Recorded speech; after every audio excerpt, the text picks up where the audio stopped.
Hello, welcome to food ഇൻഷി. ഞാനിവിടെ 2-3 കരിമീൻ എടുത്ത് വെച്ചിട്ടുണ്ട്. നമുക്കൊരു മപ്പാസ് ഉണ്ടാക്കിയെടുത്താലോ കരിമീൻ വെച്ചിട്ട്. അപ്പോൾ അതിലേക്ക് കുറച്ച് സാധനങ്ങൾ എടുത്ത് വെച്ചിട്ടുണ്ട്. ഇതിന് മേലെ പരട്ടാൻ വേണ്ടിയിട്ടുള്ളതാണ്. ഇത് മുളകിൻ്റെ പൊടി,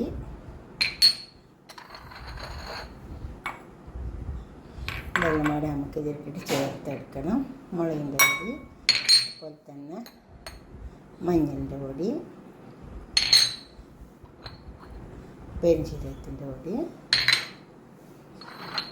ഗരം മസാല പൗഡർ. എല്ലാ സാധനങ്ങളും നമ്മൾ ഇങ്ങനെ എടുത്ത് വെച്ചാൽ വേഗം നമ്മൾ തിരഞ്ഞെടുക്കണ്ട. അതുപോലെ തന്നെ ഇത് ചെറുനാരങ്ങൻ്റെ നീര്, അതുപോലെ തന്നെ ഇത് കുറച്ച് ഓയിൽ, പിന്നെ ഉപ്പ്. ഇതെല്ലാം കൂടെ ഒന്ന് ചേർത്തെടുക്കാം നമുക്ക്. എന്നിട്ട് ഈ മീനിനെ ഒന്ന് വരിഞ്ഞെടുക്കാനുണ്ട്. ഇതിനകത്തിട്ട് നന്നായി വാഷ് ചെയ്യണം, ഉപ്പൊക്കെ ഇട്ടിട്ട് ഇതിനെ ഇതേപോലെ വരിഞ്ഞെടുത്താൽ മതി. ഉണ്ടോ? ആദ്യം ഇത് ചേർത്തെടുക്കുക, മീൻ വരിഞ്ഞെടുക്കുക, മീനിനെ പരട്ടിക്കൊടുക്കാം. ഇത് കുറച്ച് മുള്ളുള്ള മീനായതുകൊണ്ട് നമുക്കൊരു കൈ കൊണ്ട് പറ്റാൻ കുറച്ച് പണിക്കാരം. അപ്പോൾ നമുക്കൊരു ബ്രഷ് എടുക്കാം, കാരണം ഇതിൻ്റെ ഉള്ളിലും ഒക്കെ പരട്ടിയെടുക്കേണ്ടതല്ലേ. അപ്പം ഇതേമാതിരി ഇത് ബ്രഷുമ്മ തേച്ചിട്ട് ഇങ്ങനെ അകത്തും പുറത്തൊക്കെ പരത്തി കൊടുത്താൽ മതി. കുറച്ച് നേരം 10 മിനിറ്റ് നേരം ഒന്ന് വെച്ച് കൊടുത്താൽ മതി. അതിൻ്റെ ഉള്ളിലൊക്കെ പരത്തണേ. ഇതേമാതിരി തുറന്ന് വെച്ചിട്ട് ഉണ്ടോ, അത് തുറന്നിട്ട് ഉള്ളിലൊക്കെ പരത്തി കൊടുക്കണം. ഇതെല്ലാം പരത്തിയിട്ട് ഒരു 10 മിനിറ്റ് നേരം നമുക്കൊന്ന് വെച്ച് കൊടുക്കാം. അപ്പോൾ നന്നായി പിടിക്കും. 10-15 മപ്പാസിലേക്ക് ചെറിയൊരു ഗ്രേവി ഉണ്ടാക്കിയെടുക്കാം. കുറച്ച് ചെറിയ ഉള്ളി, അപ്പോൾ തന്നെ കുറച്ച് വെളുത്തുള്ളി, ഒരു ചെറിയ ഇഞ്ചി, ഒരു 3-4 ഒന്നിയ. ഇത് നമുക്കൊന്ന് ഇതിലിട്ടിട്ട് അരച്ചെടുക്കാം.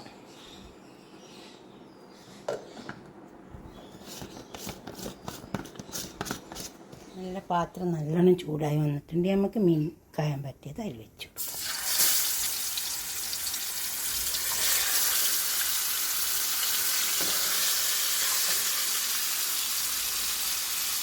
അത് നന്നായി വയ്ക്കാം. അപ്പോൾ ഞാൻ ഒരു പാത്രത്തിൽ ഒരു ചട്ടിയിൽ കുറച്ച് ഓയിൽ ഒഴിച്ചിട്ടുണ്ട്. അതിലേക്ക് കുറച്ച് ഉള്ളി വറുത്ത് കൊടുക്കാം. ഉലുവ നന്നായി പൊട്ടി വന്നിട്ടുണ്ട്. അപ്പോൾ നമുക്ക് എന്താണെന്ന് വെച്ചാൽ വെളുത്തുള്ളി, ഇഞ്ചി ഒക്കെ ചതച്ച് വെച്ചതാണ്.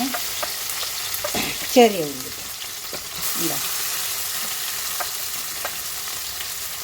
അതതിൽ കിടന്ന് നന്നായി ചേർത്ത് മീൻ പൊരിയും ചെയ്യട്ടെ. അപ്പോൾ മസാല ഒക്കെ വാടി വന്നിട്ടുണ്ട്. അതിലേക്ക് നമുക്ക് കുറച്ച് സവാള ഒക്കെ എടുക്കാം.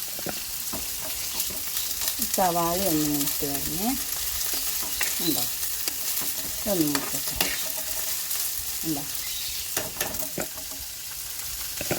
നമുക്ക് മീനൊന്ന് മറിച്ച് വെച്ച് കൊടുക്കാം.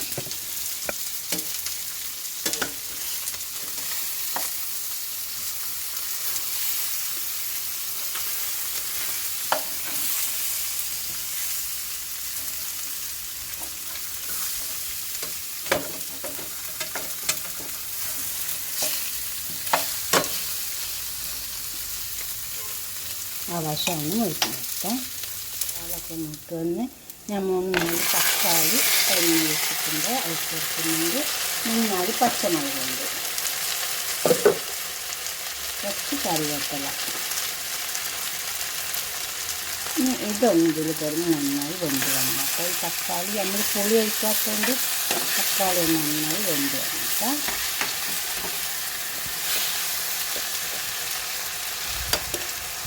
ഉപ്പിട്ടെടുക്കുക. കുറച്ച് ഇതൊന്ന് മൂടിക്കൊടുക്കാം. അപ്പോൾ തക്കാളി അങ്ങനെ വെന്ത് വരും. അപ്പോൾ നല്ലൊരു കറിക്ക് നല്ല ടേസ്റ്റും ഉണ്ടാവും. അപ്പോൾ തക്കാളിയൊക്കെ വെന്ത് വന്നു. നമുക്കിതിലേക്ക് കുറച്ച് മുളകിട്ട് കൊടുക്കാം. മഞ്ഞൾ, പെരുംജീരകം ഇതൊന്ന് ഇട്ട് കൊടുത്തിട്ട്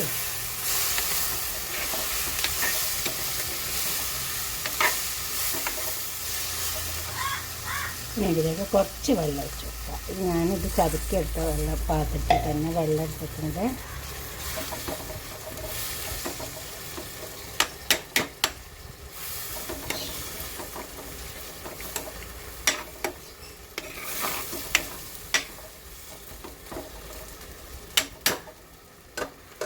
ഇനി ഇതിലേക്ക് നമുക്ക് രണ്ടാം പാൽ ഒഴിച്ച് കൊടുക്കാം.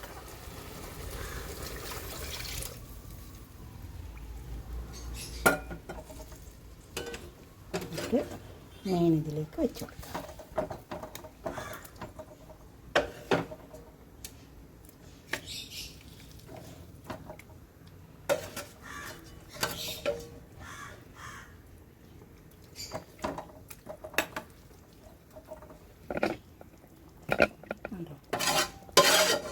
ഇതിൻ്റെ കുറച്ച് കക്കൻ്റെ ഇതിലേക്ക് കൊടുക്കാം.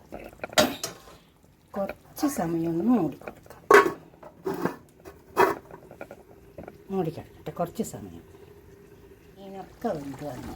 ഇനി നമുക്കിതിലേക്ക് ഫസ്റ്റ് തേങ്ങാപ്പാൽ ഒഴിച്ച് കൊടുക്കാം. അധികം വെള്ളം ചേർക്കാണ്ട് പിഴിഞ്ഞെടുത്ത തേങ്ങാപ്പാലാണ്.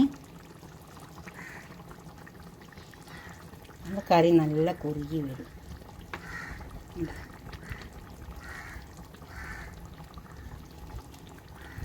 ഇനി അധിക സമയം വെക്കേണ്ട ആവശ്യമില്ല. നമുക്കിതൊരു പാത്രത്തിലേക്ക് സെർവ് ചെയ്ത് വെക്കാം.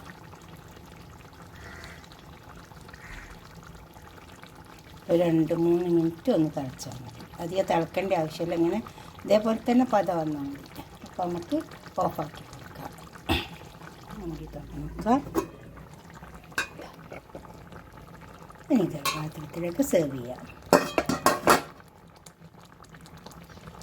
തീയൊക്കെ ഓഫാക്കുക. കറി ഒരു പാത്രത്തിലേക്ക് സെർവ് ചെയ്യാം. ഇതിൻ്റെ കൂടെ എന്ത് വേണമെങ്കിലും കഴിക്കട്ടോ. ചോറോ ചപ്പാത്തിയോ പൊറാട്ട എന്ത് വേണമെങ്കിലും കൂട്ടി കഴിക്കാൻ പറ്റും. അതൊന്നും ഉണ്ടാക്കി വയ്ക്കുക.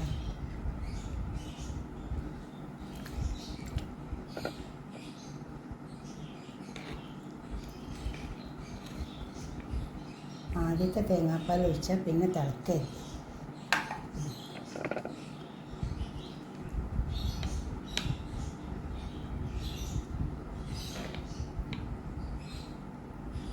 ഇതുപോലെ ഉണ്ടാക്കിയിട്ട് നിങ്ങളുടെ അഭിപ്രായം നിർദ്ദേശമൊക്കെ കമൻറ്റ് ബോക്സിൽ അറിയിക്കുക. ലൈക്ക് ചെയ്യുക, ഷെയർ ചെയ്യുക, സബ്സ്ക്രൈബ് ചെയ്യാത്തവരൊക്കെ ചെയ്യുക. അടുത്തൊരു വീഡിയോ ആയിട്ട് നമുക്ക് പിന്നെ കാണാം. ബൈ.